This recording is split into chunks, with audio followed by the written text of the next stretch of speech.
क्या बोला? शिव बाबा का रथ है, शिव बाबा के रथ को याद करते। हाँ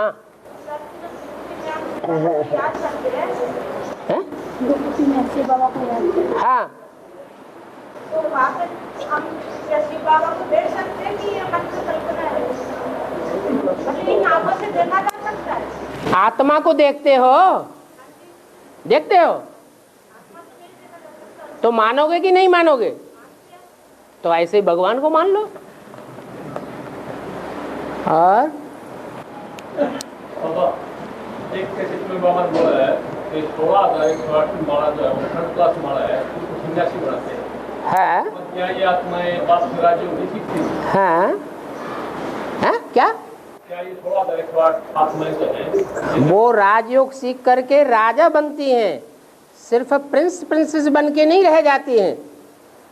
लेकिन जो आत्माएं राजयोग तो सीखती हैं लेकिन राजाई नहीं प्राप्त कर पाती हैं, माने फर्स्ट क्लास पास मार्क्स में नहीं आती हैं, ऐसी आत्माएं प्रिंस प्रिंसेस बन जाती हैं।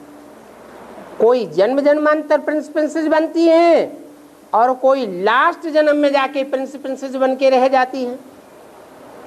ऐसे टोटल मिला करके सतयुग के पहले जन्म से लेकर त्रेता के अंतिम जन्म तक 16,000 की माला तैयार होती है।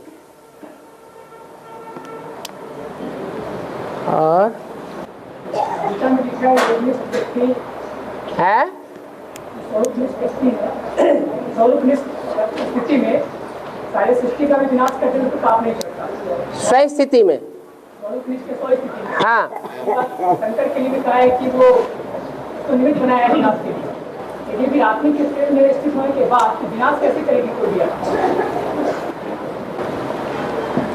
शंकर विनाश करता ही नहीं, क्योंकि मुरली में बोला है अगर शंकर विनाश करे तो उसके ऊपर दोष आ जावे। शंकर तो निराकारी स्टेज वाला है, और निराकारी स्टेज वाला जब संपन्न स्टेज में प्रत्यक्ष होगा तो वो तो प्यार का सागर के रूप में संसार में प्रत्यक्ष होगा। वो कोई भी आत्मा को दुख देने के निमित्त नहीं बन सकता। हाँ जी, हाँ, तो जो और आत्माएं हैं वो नंबरवार स्वस्थिति की स्टेज में है या 100% स्वस्थिति की स्टेज में होती है। हाँ, तो इसीलिए कमी आ जाती है। और है जो मूर्तियां बनी हुई हैं उन मूर्तियों को अंधेरे में दिखाया गया है। द्वापर में जो द्वापर और कलयुग में मूर्तियां बनी हुई हैं देवी देवताओं की, उनको अंधेरे में दिखाया गया है। हाँ, तो मतलब ब्रह्मा की रात में नहीं होती है, वो अंधेरे में अज्ञान अंधकार में नहीं होती है। क्या होती है ना, इसीलिए दिखाया गया। द्वापर में लक्ष्मी नारायण की मूर्तियां अंधेरे में दिखाई गई है। हाँ जी, जो भी द्वापर युग में देवताएं नीचे उतरते हैं, शरीर रूपी मूर्ति धारण करते हैं, तो वो अंधकार में होते हैं या उजाले में होते हैं? अज्ञान अंधकार में ही होते हैं, इसलिए तो नीचे उतरते हैं। और का बाप है वो स्वर्ग का रचयिता है, और शास्त्रों में तो उसका गायन कृष्ण से कम है। शास्त्रों में उसका गायन कम है, कृष्ण से कम है। सतयुग के कृष्ण का ज्यादा गायन है। तो संगम युगी कृष्ण जो है वो ही शंकर है, वो ही नारायण है, वो ही प्रजापिता है। इसलिए मुरली में बोला है next to God is Krishna, next to God is Narayan, next to God is Prajapita, next to God is Shankar. तो नेक्स्ट टू गॉड एक होगा या चार चार होंगे? एक ही है। वो चार नाम दे दिए हैं काम के आधार पर। वास्तव में एक ही व्यक्तित्व है जो संगमयुगी कृष्ण है, वो ही वास्तव में भगवान का साकार रूप है।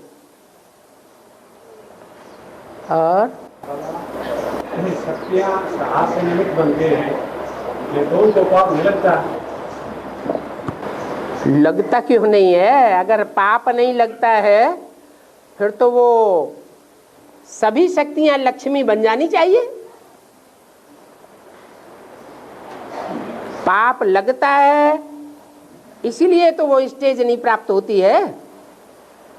लक्ष्मी जो बनती है आपका कार्य नहीं करती है। लक्ष्मी संहार का कार्य करती है क्या?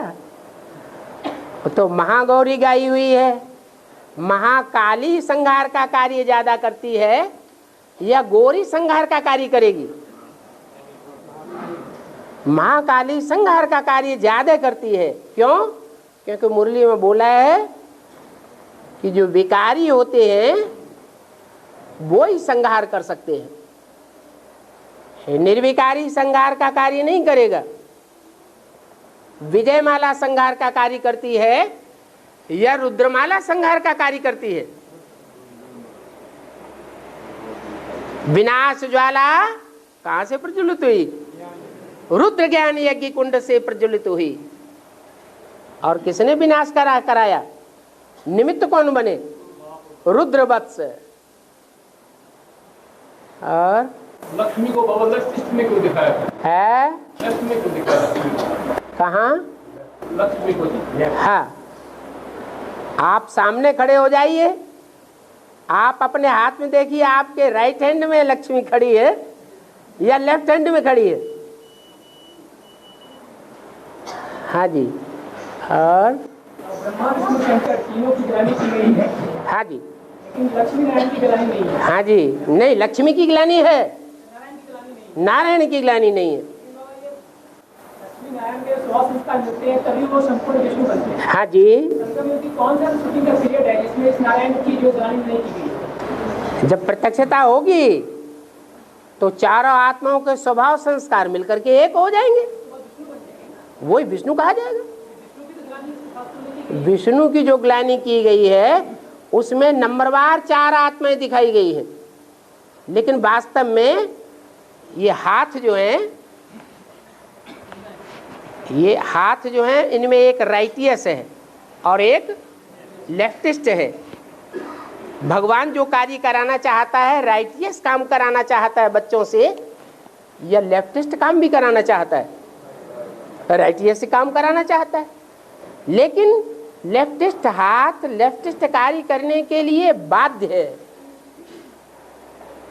वास्तव में विष्णु के जो 4 भुजाएं हैं वो 4 आत्माओं की सूचक हैं, और उन 4 आत्माओं को चलाने वाला जो है वो भुजाओं में नहीं बैठा हुआ है।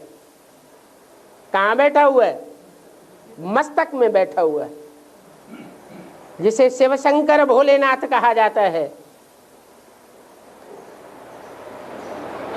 वो सात्विक स्टेज वाली आत्मा तो ऊपर बैठी हुई है, वो अकेली है। भगवान एक को कहा जाता है, 4 को नहीं कहा जाता। विष्णु भगवान नहीं है, शंकर भगवान नहीं है, ब्रह्मा भगवान नहीं है, कोई भी देवता भगवान नहीं है। भगवान सिर्फ अकेला है। लक्ष्मी भी उसके साथ नहीं गाई जा सकती। वो पीरियड वापस होगा कि लोग कहीं वापस कर सकते हैं ना, के बाद वाली वो स्टेप। जब कलंक धारण कर लिए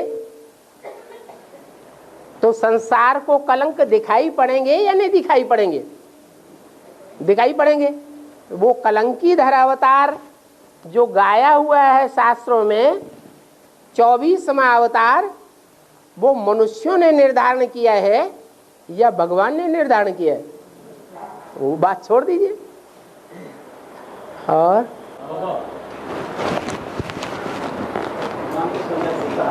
है समदर्शी, हाँ जी।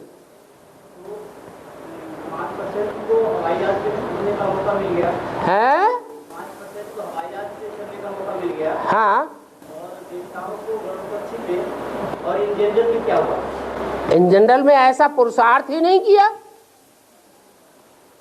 जो हवाई जहाज में घूमने का मौका मिले। हाँ, सतयुग में सब हवाई जहाज में घूमेंगे, पर्सनल हवाई जहाज लेकर के, चिंता मत करो। और निर्माण होंगे हैं, निर्माण होंगे, हाँ, मतलब कितने देवता कार्य करेंगे? एक जो आज भी जो बड़े बड़े आदमी होते हैं वो जनरल विमान में घूमते हैं या अपना पर्सनल विमान लेकर के घूमते हैं?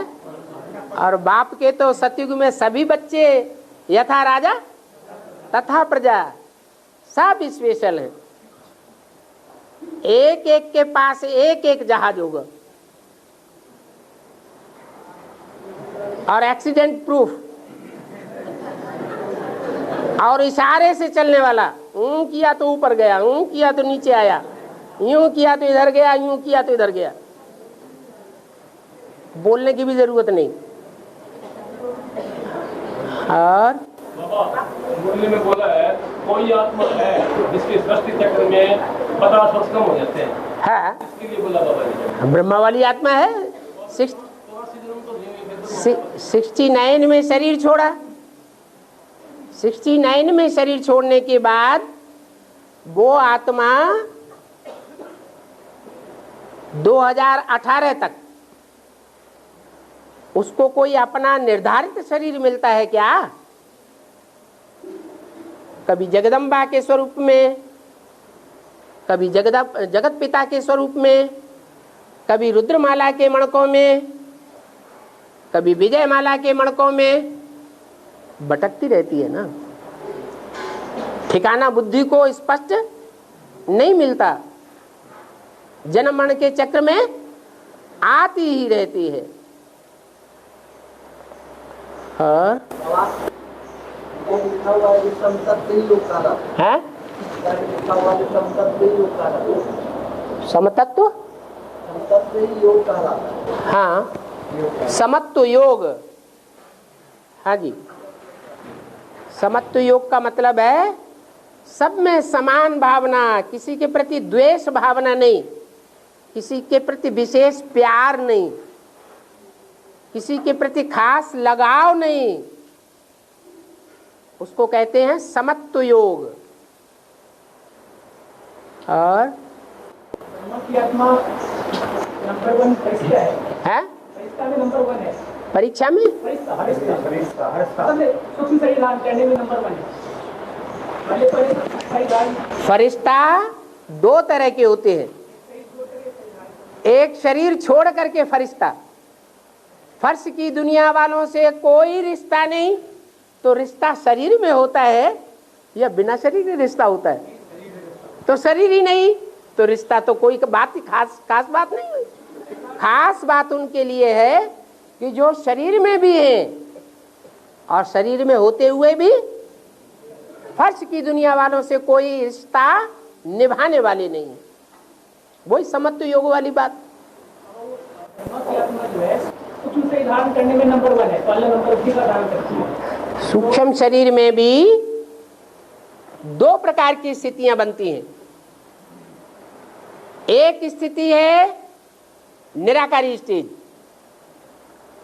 और एक स्थिति है आकारी स्टेज, माने कुछ न कुछ देहभान है।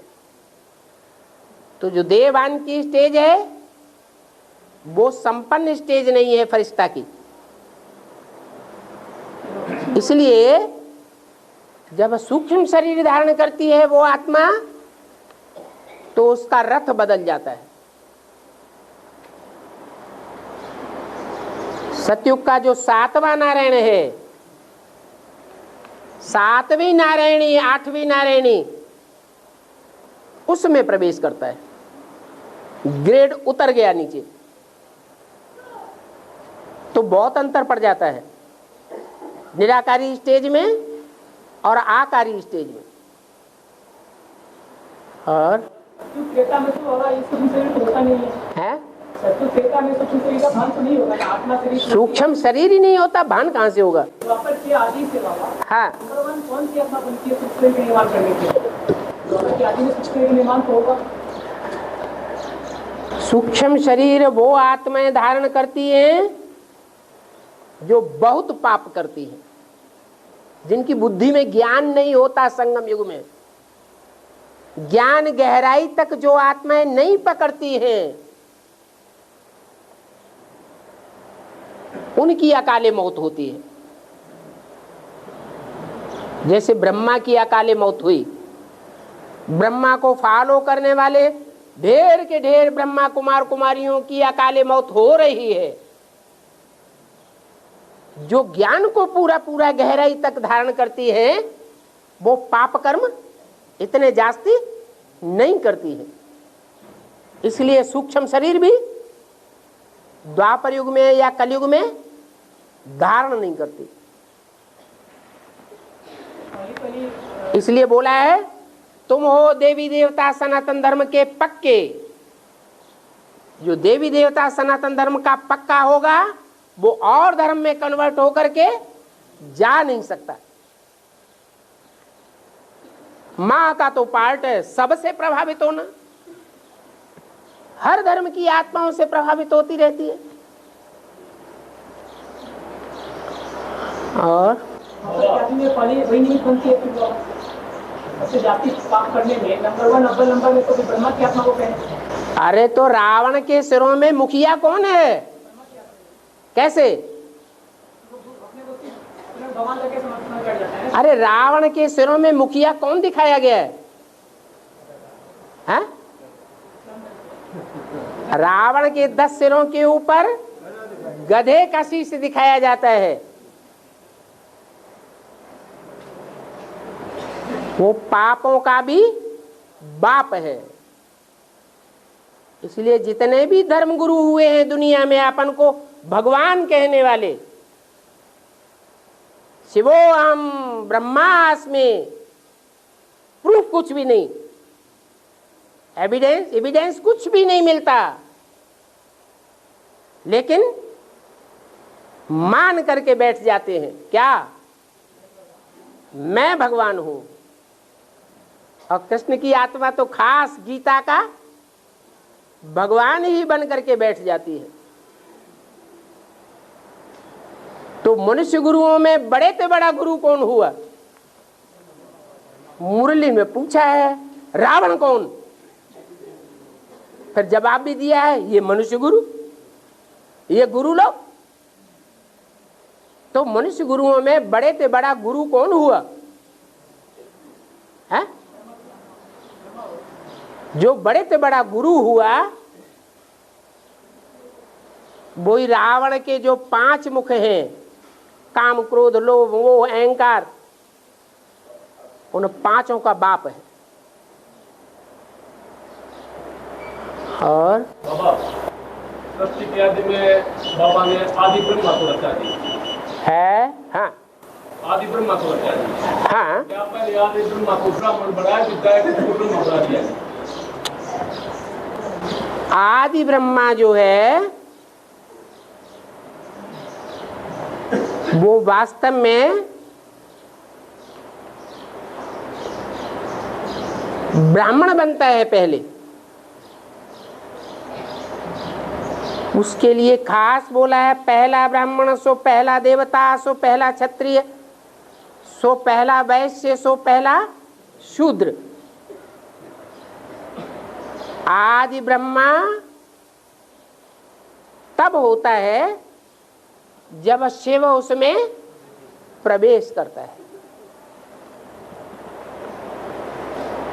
उससे पहले और किसी में प्रवेश नहीं किया, इसलिए आदि ब्रह्मा है।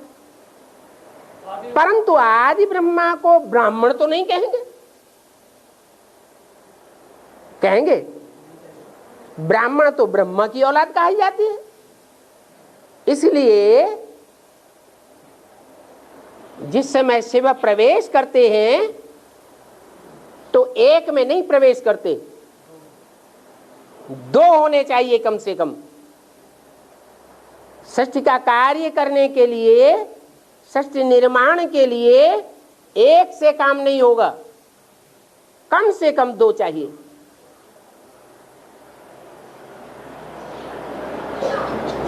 तो एक में प्रवेश करते हैं, उसी सेकंड सुनने सुनाने का फाउंडेशन भक्ति मार्ग का डालने के लिए, और दूसरे में उसी समय प्रवेश करते हैं समझने और समझाने का फाउंडेशन डालने के लिए। उसी समय तीसरी आत्मा होती है जो बातों को सुनती है। तीसरी आत्मा जो सुनती है वो मुख से बोल बल बल बल बल बल बल बल बोलती नहीं है चारों तरफ।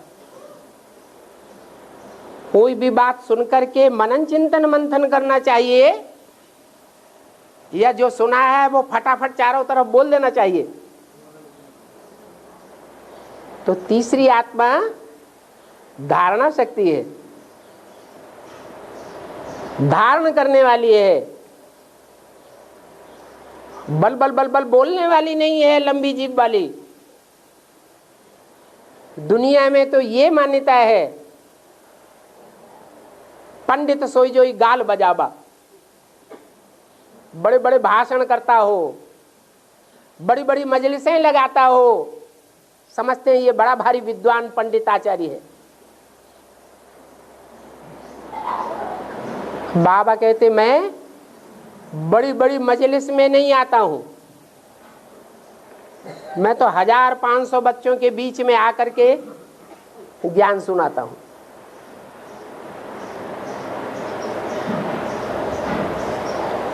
तो ये अंतर पड़ जाता है बोलने वाली आत्मा और धारण करने वाली आत्मा में। तो धारणा शक्ति विष्णु में दिखाई गई है, उसे वैष्णवी देवी भी कहा जाता है। और बाबा एक मुरली में बोला है तुम्हारी एडॉप्शन और इनकी एडॉप्शन। हाँ जी, इनकी माने ब्रह्मा, इनकी माने ब्रह्मा की एडॉप्शन है। वो सृष्टि के पहले पत्ते के रूप में प्रत्यक्ष होती है संसार में, और तुम्हारी एडॉप्शन पहले पत्ते के रूप में नहीं है, बीज के रूप में है। तुम हो सारी सृष्टि के बीज, सारी मनुष्य सृष्टि का बीज। तो अंतर हो जाता है। और एक प्रश्न हो रहा बाबा, शाम को जिक्र कर रहा था जी, क्या प्रजापिता की आत्मा परम धाम में जाती है जी? अगर जाती है तो फिर उसका 1 सेकंड भी 5 साल में खत्म हो जाएगा जी? है प्रजापिता की आत्मा हाँ, क्या परम धाम में जाती है? अच्छा, अगर जाती है तो मान लो 1 सेकंड के लिए जाती है तो 5 साल में से 1 सेकंड कम हो जाएगा। माना आपका मतलब ये है कि प्रजापिता वाली आत्मा जो चोटी का पार्ट बजाने वाली है पुरुषार्थ में, वो अभी 1 सेकंड नहीं जाती। अरे हर आत्मा अनुभव करती है 1 सेकंड परम धाम जाने का या नहीं? तो प्रजापिता वाली नहीं जाती है। चुप क्यों हो गए? हाँ ना तो करो। हाँ जी हाँ जी हाँ जी। और एक मिनट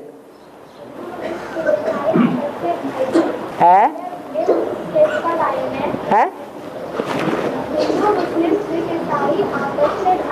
हाँ,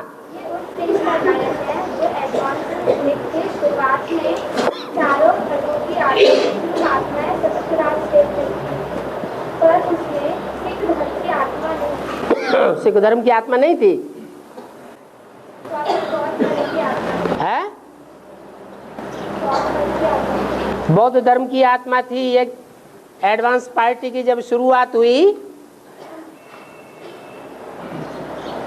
तो देवता धर्म का बीज था, इस्लाम धर्म का बीज था, बौद्ध धर्म का बीज था और क्रिश्चियन धर्म का बीज था।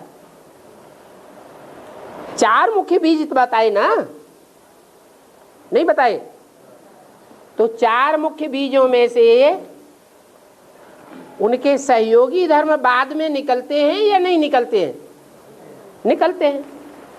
तो बौद्ध धर्म जो है वो ऐसा भारतीय धर्म है जहां से भारतीय धर्मों की ट्यूब्स भी निकलती हैं। ऐसे नहीं कि संन्यास धर्म बाद में आया, नहीं, बौद्धियों में सबसे पहले सन्यासी हुए। संन्यास धर्म बाद में निकली हुई ट्यूब है। संन्यास धर्म का जो गुण धर्म है वो बौद्धियों में भी समाया हुआ है, और सिख धर्म का भी गुण धर्म, सिखों में भी सन्यासी होते हैं, वो भी गुण धर्म उनमें समाया हुआ है बौद्धियों में। इसलिए बोला है हर धर्म वाले की शिकल अलग अलग होती है।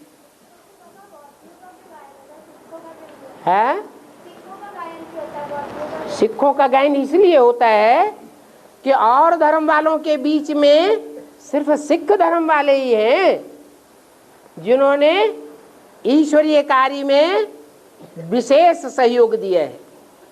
स्वतंत्रता संग्राम में सबसे जास्ती बलिदान सिख धर्म वालों ने दिए हैं। इसलिए सिखों की संख्या थोड़े होते हुए भी सिर्फ पंजाब में सिख गए हुए हैं, उनको निगलेक्ट नहीं किया जा सकता। इसलिए कहावत है, हिंदू मुस्लिम सिख ईसाई सब आपस में भाई भाई। बौद्ध धर्म तो वास्तव में आदि में ही खलास हो गया।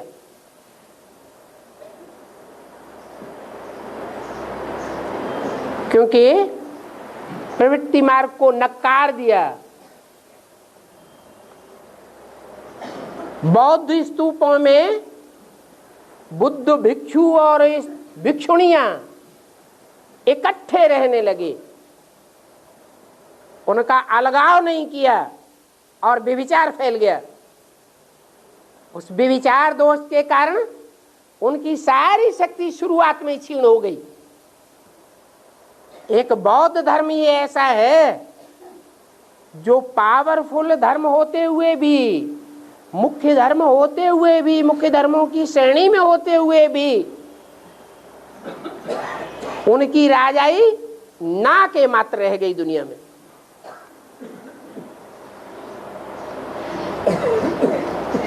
और बाबा बाचा से अगर किसी को पुकारते हैं एक बार में तो आ जाता है, किसी को अगर बाचा से आवाज लगाते हैं तो आ जाते हैं वो एक दो बार में।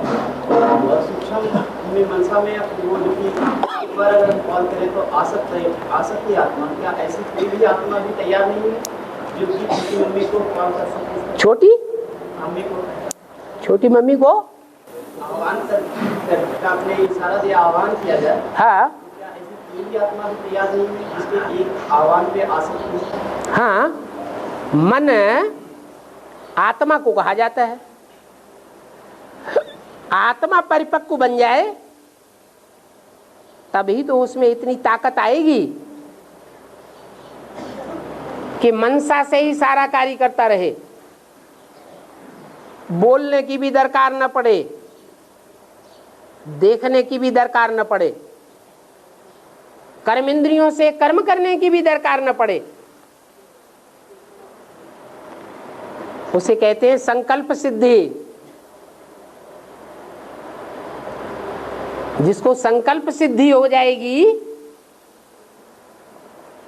उसको और क्या चाहिए? ये तो संपूर्णता की स्टेज है। और विष्णु को ब्रह्मा बनने में 5 वर्ष लगते हैं। हाँ जी, यज्ञ की आदि के समय में सिर्फ आप दो आत्मा का आधार लेते हैं, यज्ञ माता और यज्ञ पिता। हाँ, यज्ञ माता ही आदि ब्रह्मा है, तो उसमें विष्णु की दूसरी आत्मा जो तीसरी आत्मा होती है वो विष्णु का पड़ यज्ञ माता ही आदि ब्रह्मा है। आदि ब्रह्मा के उसमें उनकी पटस्थता होगी ना। हैं? यज्ञ माता आदि ब्रह्मा जो है, हाँ, उसके शरीर में ही ब्रह्मा की आत्मा के प्रवेश करेगी, दादा एक प्रवेश करेगी तो ब्रह्मा की मुक्ति प्रतिष्ठा होगी सारी दुनिया में। ब्रह्मा के रूप में वही प्रत्यक्ष होगी ना। ब्रह्मा की मूर्ति की प्रत्यक्षता नहीं होगी, जगदम्बा की मूर्ति की प्रत्यक्षता होगी। ब्रह्मा के रूप में होगी, ब्रह्मा के रूप में नहीं। ब्रह्मा की पूजा नहीं होती, मंदिर नहीं बनते, मूर्तियां नहीं बनती। ब्रह्मा विष्णु शंकर है। हाँ जी, उसमें ब्रह्मा का पाठ देने वाली आत्मा दादा लेखराज को कहेंगे आदि ब्रह्मा को कहेंगे। जो दादा लेखराज के रूप में पाठ बजाने वाली आत्मा ब्रह्मा है, वो तो वास्तव में उस समय वो चित्र में चित्रित कर दिया गया है। किस समय? जब चित्र बनाया गया। और जब चित्र बनाया गया वो आदि ब्रह्मा था ही नहीं, इसलिए चित्र रखने से कोई फायदा ही नहीं। तो वास्तव में आदि ब्रह्मा तो उसे कहें जो मुरली में बोला है, मैं जिस तन में भी प्रवेश करूं उसका नाम ब्रह्मा रखना पड़े। तो पहले पहले किस में प्रवेश किया? यज्ञ माता में नहीं। बुद्धि का बैलेंस जो है एक तरफ चला जाता है। जब सृष्टि की फाउंडेशन डालने की प्रक्रिया होती है तो एक होता है या दो होते हैं? तो एक बुद्धि में क्यों बैठ गया तुमको? तुम्हारी बुद्धि में एक क्यों बैठ गया?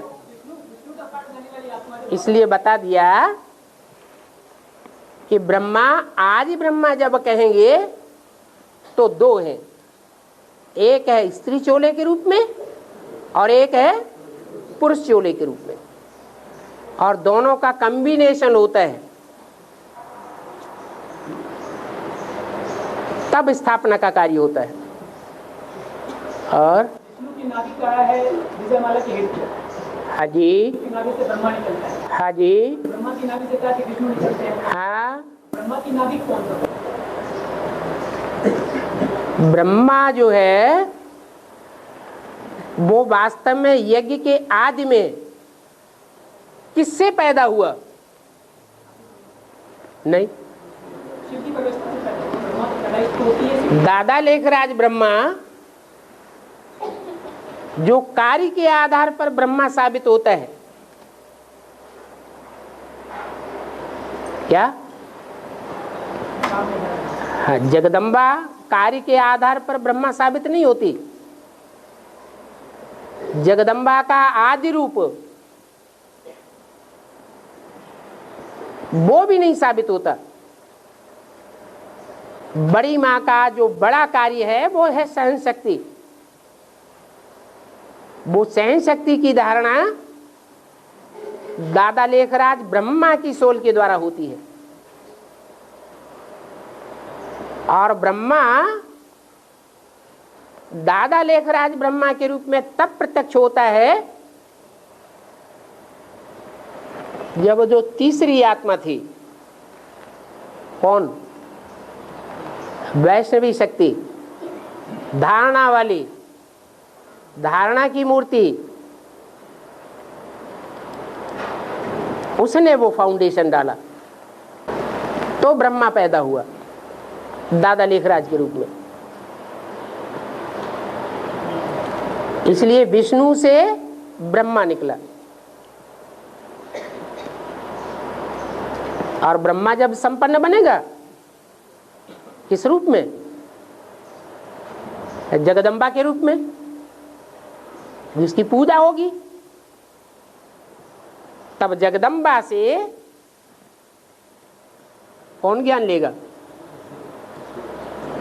है विष्णु ज्ञान लेगा। नाभि कौन होगा? नाभि जगदम्बा ही होगी। ब्रह्मा की नाभि अलग और विष्णु की नाभि अलग। हाँ, और बाबा शास्त्रों में बोला है चतुरानंद पंचानंद ब्रह्मा के बारे में है। शास्त्रों में ब्रह्मा के बारे में बोला है चतुरानंद पंचानंद। हाँ जी, तो आदि में बात क्या है ब्रह्मा को समझाने के लिए बताएं, कितने बताए थे आदि में? और मध्य में और अंत में? मुरली में बोला है विष्णु की 4 भुजाएं दिखाते हैं, ब्रह्मा के साथ सरस्वती और शंकर के साथ पार्वती।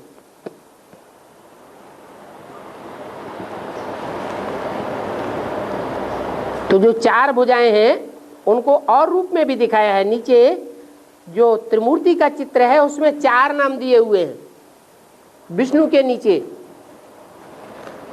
लक्ष्मी नारायण और राम सीता।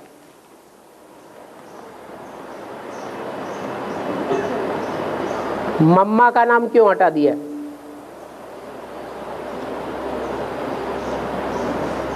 है ब्रह्मा के साथ सरस्वती, लेकिन विष्णु के नीचे जो 4 नाम दिए हुए हैं उसमें मम्मा का नाम नहीं दिया, क्योंकि मम्मा महालक्ष्मी में ऐड हो जाती है। असली देवी तो मम्मा ही की आत्मा है। बाकी जो 9 देवियां हैं वो तो एक तरह से डब्बा हैं, उनमें प्रवेश करके मूल पार्ट बजाने वाली देवी कौन है? मम्मा। इसलिए 5 आत्माएं हैं। यज्ञ के आदि में आदि पिता के साथ आदि माता 2, और ब्रह्मा के साथ सरस्वती। और ब्रह्मा को जन्म किसने दिया? निश्चय किसने बैठाया? नहीं, यज्ञ के आदि में 2 आत्माएं थी प्रजापिता के अलावा, एक बड़ी माता और एक छोटी माता। तो जो छोटी माता थी वो धारणा शक्ति वाली थी। जो धारणावान व्यक्ति होता है वो धारणावान को पसंद करता है या बोल बोल वाले को ज्यादा पसंद करता है? बोल बोल वाले के प्रभाव में आ सकता है लेकिन पसंद नहीं करता है। तो ब्रह्मा का निश्चय हुआ है वैष्णवी देवी के आधार पर। इसलिए शास्त्रों में लिखा हुआ है विष्णु की नाभि से ब्रह्मा निकला। और ब्रह्मा जब परिपूर्ण बन जाएगा जगदम्बा के द्वारा, तब ब्रह्मा से ज्ञान कौन लेगा? वैष्णवी। तो ब्रह्मा की नाभि से विष्णु, विष्णु की नाभि से ब्रह्मा, ये शास्त्रों में गायन है। और समझाने के लिए बाबा आदि में फर्क है तो मैं बताए जाए जी। हो गई ना 5 आत्माएं। अरे एक प्रजापिता, दूसरी प्रजा माता, तीसरा दादा लेखराज, चौथा मम्मा। और दादा लेखराज को ब्रह्मा के रूप में जन्म किसने दिया? वैष्णवी ने। तो 5 आत्माएं हो गई। 5 आत्माओं में जो विष्णु चतुर्भुज में 4 आयुध 4 हाथों में दिखाए गए हैं, उनमें एक है शंख। चारों तरफ शंखनाद कर दे, सत्यता की आवाज फैला दे। वो सत्यता की आवाज प्योरिटी के आधार पर फैलेगी या इम्प्योरिटी के आधार पर फैलेगी? वो कौन शक्ति है? वैष्णवी। तो विष्णु की बाईं भुजा में शंख दिखाया गया है, ऊपर की भुजा में। और जो दाईं ओर की ऊपर की भुजा है उसमें चक्र दिखाया है। ज्ञान का चक्र घुमाने का फाउंडेशन डालने वाली आत्मा कौन है यज्ञ में? है ओम राधे मम्मा। जो मूल चक्र है कि आत्मा ज्योति बिंदु है, ज्योति बिंदु आत्माओं का बाप भी ज्योति बिंदु है। ये मनन चिंतन मंथन का फाउंडेशन किसने डाला? मम्मा ने डाला। इसी बात पर तो सारा पुरुषार्थ का मदार है। तो चक्र दिखाया गया है, फिर गदा दिखाया गया है। कौन सी आत्मा है जो तलवार की धार के मुआफिक काट नहीं करती है? जैसे गदा तोड़ फोड़ कर देता है हड्डियों की, ऐसे तोड़ फोड़ कर देती है। वो कौन सी आत्मा है? तलवार की धार की तरह तीव्र बुद्धि, तीखी बुद्धि नहीं है। मोटी मार मारता है। गैन है ना, 100 सुनार की एक लोहार की। गन चलाता है। कहां भीम की बुद्धि और कहां अर्जुन की बुद्धि? अंतर तो होता है ना।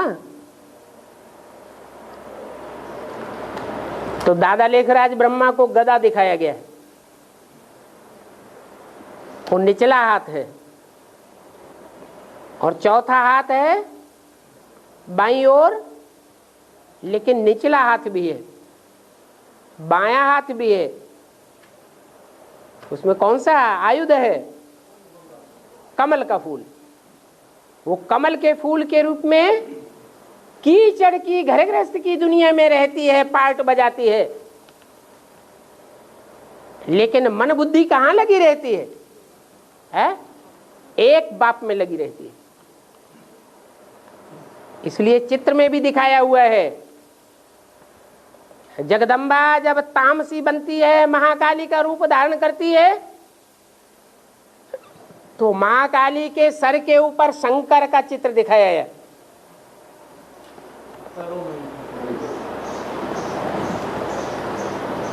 मस्तक में चंद्रमा दिखाया है। भ्रकुटी में खड़ा हुआ तीसरा नेत्र दिखाया है। तो साबित हो जाता है कि वो ऐसी पावरफुल शक्ति है जो बल कीचड़ की दुनिया में शरीर से रहती है। शरीर की कर्मेंद्रियों से पार्ट भी बजाती है, लेकिन बुद्धि से उपराम रहती है। इसलिए कमल फूल समान जीवन दिखाया गया है। जगदम्बा का यादगार है। और पांचवी आत्मा राम बाप। वो राम बाप वो आत्मा है जिसको शिव आकर के पहले पहले आप समान बनाता है। आप समान माना निराकारी, निर्विकारी, निरहंकारी।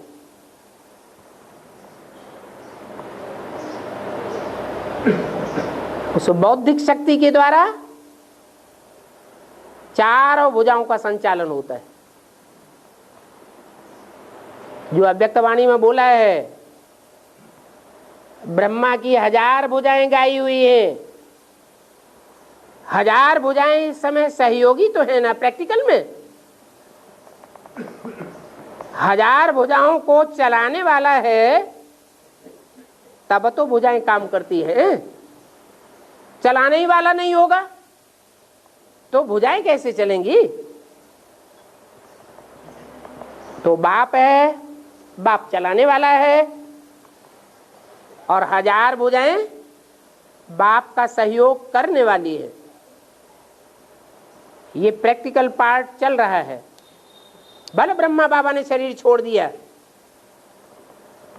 तो भी मुकर्रर रथ के रूप में ये पार्ट चालू है। और एक मिनट, बाप कहते हैं कि मैं कन्या की तरह प्रवेश नहीं करता। हाँ जी। तो फिर मम्मा ब्रह्मा कहते जब प्रवेश नहीं करें है, मम्मा ब्रह्मा कहते जब तक बाप प्रवेश नहीं करें। मैं कन्या के तन में प्रवेश नहीं करता हूँ। मम्मा कन्या मम्मा माने वर्तमान की मम्मा या आदि की मम्मा? कौन सी मम्मा की बात कर रहे हैं? सन 65-66 के बाद कन्या नहीं थी? हैं? हैं? कब तक कन्या थी? शरीर 66 में छोड़ दिया, मम्मा ने शरीर छोड़ दिया 66 में, तो मम्मा जो है वो तो कन्या की कन्या ही रही, लेकिन टाइटल उनको क्या दे दिया बाबा ने? है? नहीं, टाइटल दिया जगदम्बा। मम्मा को जगदम्बा का टाइटल दिया या नहीं दिया? है? है? वो तो आप एडवांस में आए हैं तब आपने जाना है। बेसिक वाले इस बात को थोड़ा ही मानते हैं कि आज में कोई जगदम्बा अलग थी। आपको बताया गया कि मम्मा बाबा को भी डायरेक्शन देने वाले कोई बच्चे थे, ये मुरली में बोला है, मुरली में ये प्रूफ मिल रहा है। तो आपने जान लिया कि आज में भी जगदम्बा थी, और जब वो जगदम्बा प्रैक्टिकल पार्ट बजाने वाली मूल पार्टधारी जगदम्बा चली गई तो मम्मा निमित्त बनी। जैसे प्रिंसिपल कॉलेज में से चला जाता है छुट्टी पर तो वाइस प्रिंसिपल बना दिया जाता है, ऐसे ही यज्ञ के आदि में प्रजापिता चला गया तो दादा लेखराज ब्रह्मा को प्रजापिता का टाइटल मिल गया। ऐसे ही मम्मा को भी जगदम्बा का टाइटल मिल गया। बल मम्मा कन्या थी तो भी जगदम्बा का टाइटल मिल गया। और बाबा बोलते हैं ना, मन की मौत से नई नगर सृष्टि। हाँ जी, तो जो परिवर्तन शक्ति जो छोटी मम्मा है, हाँ, वो जब आती है तो उनको ज्ञान बांटते हुए दिखाते हैं। हाँ, तो क्या उस समय बाबा ये क्लास कराना, ज्ञान देना बंद कर देते? एक ज्ञानी होता है बोल बोल करके ज्ञान सुनाता है, उसे ज्ञानी कहते हैं ना। और एक ज्ञानी ऐसा होता है बोल बोल नहीं करता है, लेकिन उसका प्रैक्टिकल एक्ट इंद्रियों का वो ही ज्ञान सुनाता है। माने जीवन में किए हुए जो प्रैक्टिकल कर्म हैं उन कर्मों से ही आत्माएं प्रभावित हो जाती हैं और उनकी बुद्धि में ज्ञान बैठ जाता है। वो समझती हैं ऐसा ही कार्य हमको करना चाहिए। तो ज्ञान का उद्देश्य क्या है? बोल बोल करना सीखना और सिखाना, ये उद्देश्य है, या प्रैक्टिकल कर्मों में परिवर्तन लाना, ये उद्देश्य है। वो रावण का ज्ञान कहा जाता है, जो बोल बोल तो करता है लेकिन प्रैक्टिकल एक्ट में पराई स्त्री को चुराने का धंधा करता है। तो बहुत अंतर पड़ जाता है। और उस आत्मा में शिव बाप की प्रविष्टि नहीं होती है, उस आत्मा में शिव बाप की प्रविष्टि नहीं होती, बाप में शिव बाप का प्रविष्टि होती है, लेकिन उसको देख के सारी संगठन परिवर्तन हो जाती है। इतनी बड़ी शक्ति, मतलब दुनिया जो है बोल बोल से परिवर्तन होगी या प्रैक्टिकल एक्ट से परिवर्तन होगी? उनसे शक्तिशाली तो बाप है ना। हाँ है, मम्मा से शक्तिशाली तो बाबा है ना।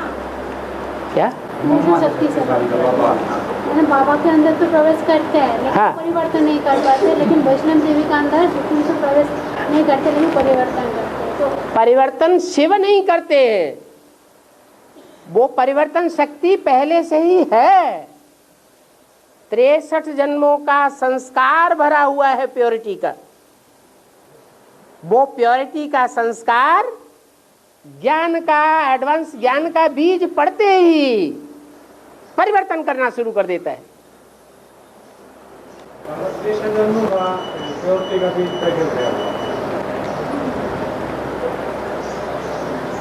जन्म जन्म लगी रगरे हमारी, बरों शंभु न तू रहो कुंवारी। 500 करोड़ मनुष्य आत्माओं में कोई ऐसा भी तो पार्टधारी होना चाहिए जो 84 जन्मों में सिर्फ शरीर के द्वारा एक के साथ ही संबंध जोड़ता हो इंद्रियों का, किसी दूसरे के साथ इंद्रियों का संबंध न जोड़ता हो। होना चाहिए या नहीं होना चाहिए? होना चाहिए।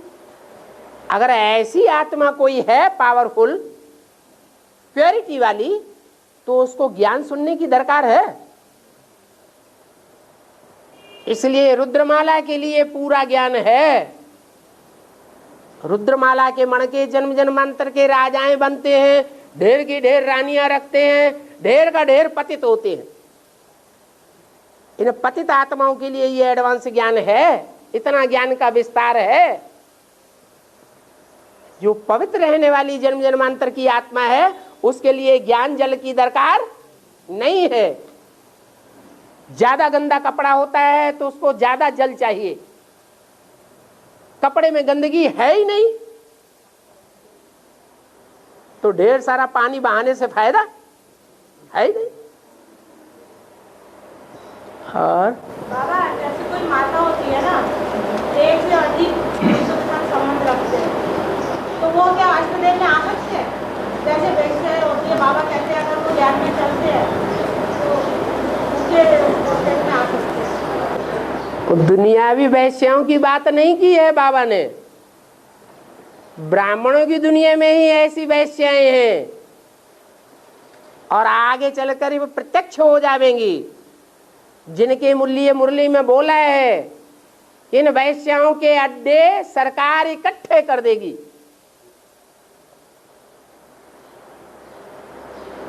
इनको एक जगह बैठा दिया जाएगा। ये ज्ञान सुनाने का ढकोसला करती है, ज्ञान नहीं सुनाती हैं। ये गणिका का पार्ट बजाती हैं। गणिका शब्द का अर्थ ही है गायन करने वाला।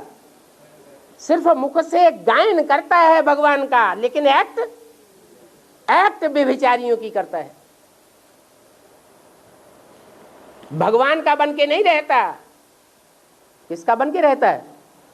देहधारियों का बन के रह जाता है। कोई ब्रह्मा कुमारी है, आश्रम खोल के बैठी है, भगवान की महिमा सुना रही है और इंद्रियों का संबंध किसी व्यक्ति से जुड़ गया, उसके कंट्रोल में चल रही है, किसी व्यक्ति के कंट्रोल में नहीं है, सिर्फ एक के कंट्रोल में है। दुनिया वालों को भगवान का ज्ञान सुनाती है, भगवान के बनो, भगवान के बनो। खुद देहधारी की बन के रही पड़ी है या भगवान की रही पड़ी है?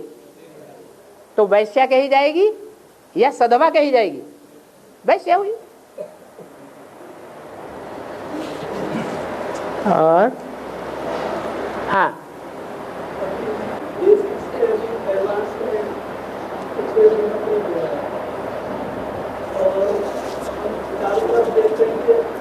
हमें ऐसा है कि जो बेसिक आत्मा फंसी पड़ी है, हम उसका नमूना है एग्जाम्पल भी। हम 15 बरस मार्ग में और हमारा ऐसा सुना है कि हमारे को लात लगने वाली थी और लात लगने से पहले ही जो है बाबा आपने हमको अपनी गोद में जैसे ले लिया, मम्मा ने हमको अपनी गोद में जैसे ले लिया और हमारा नया जीवन जैसे मिला। आपके परिवार मिला, आत्मा का ज्ञान, परमात्मा का ज्ञान, हम धन्य हो गए बाबा। हमारी आपसे हम आपको आदेश देने रिक्वेस्ट है कि हम एक ही आत्मा वहाँ उनको कमरा में अलग बिठा करके बहुत ऐसे वैसा बातें करके उनको दिमाग खराब करते, ना वो सच को जानते और ना ही जानने की कोशिश करते। और हम हमारी आपसे ये प्रार्थना है बाबा कि यहाँ से हमारा दिल्ली से जो भी हमारे बहन भाई जिनको आप अच्छा समझे, उनके जो गरीब भ्राता है, क्या वो रमेश भाई हैं, क्या वो ब्रिजमोहन भाई हैं, क्या आशा है, हम उनको इस जो सत्य का जो ज्ञान हमको यहाँ मिला, हम उनको जा करके उनको बताएं, जिससे कि जो बच्चे हैं और आत्मा है वो त्रस्त ना हो। वो आत्मघात होने जा रहा है बाबा, बहुत आत्मा से दुखी लोग अपना कारोबार विनाश के चक्कर में ये लोग अपनी ड्यूटी से अपने जीवन से समाज करते करते उस दुनिया में जाते हैं और वहाँ जाते जाते जब ऐसा समय आती है तो वो लोग वहाँ से भी लात मार देते बाबा। ये दुख तो नहीं ड्रामानुसारी है, लेकिन बाबा इससे हमको बचाना है। ये ज्ञान ऐसा है कि जो हमको सुरक्षित बना देता है। कैसे सुरक्षित बना देता है? ये ज्ञान परिचय देता है कौन रावण संप्रदाय है और कौन राम संप्रदाय है। बाबा के एक महावाक्य से ही बुद्धि में बैठ जाना चाहिए। बाबा बोलते हैं जो हमारे कुल का होगा उनको 2 शब्द सुनावेंगे, वो तुम्हारी तरफ आकर्षित हो जाएगा। उनके पीछे ज्यादा पढ़ने की दरकार है ही नहीं। हम बार बार उनको सुनाते हैं, बार बार खींचने की कोशिश करते हैं, बार बार वो हमको ठुकराते हैं, तो समझ लेना चाहिए ना ये कौन से संप्रदाय है? हाथ उठा दिए। अच्छा ठीक है, हाँ बैठ जाओ। है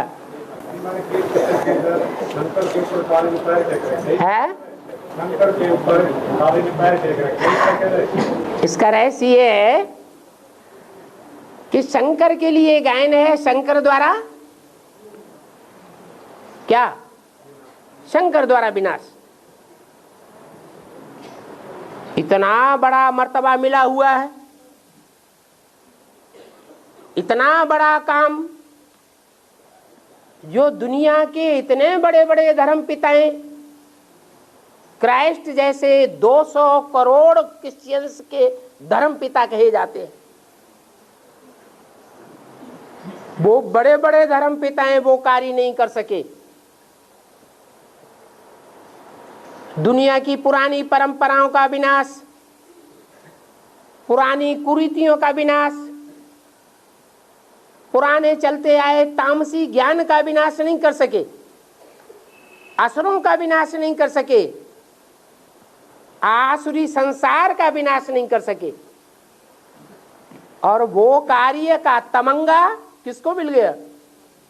शंकर को मिला हुआ है। तो इतना बड़ा तमंगा मिला हुआ है और वो अंदर से जानता है कि मैं ऐसा डिस्ट्रक्शन का कोई काम नहीं करता हूं। मेरे द्वारा तो शिव बाप जो पार्ट बजाते हैं वो प्यार के सागर का पार्ट बजाते हैं या धर्मराज का पार्ट बजाते हैं? प्यार के सागर का पार्ट बजाते हैं। फिर भी वो तमंगा मिला हुआ है शंकर द्वारा विनाश। और ये भी अंदर से जानता है कि ये विनाश का कार्य तो शक्तियों के द्वारा होता है। शंकर स्वयं ये विनाश नहीं करता। आज भी मुरली में क्या आया? शंकर के द्वारा विनाश नहीं होता है, शक्तियों द्वारा विनाश गाया हुआ है। 1 मिनट रुको, धीरज धर मनुआ, उठ के भाग नहीं जाऊंगा।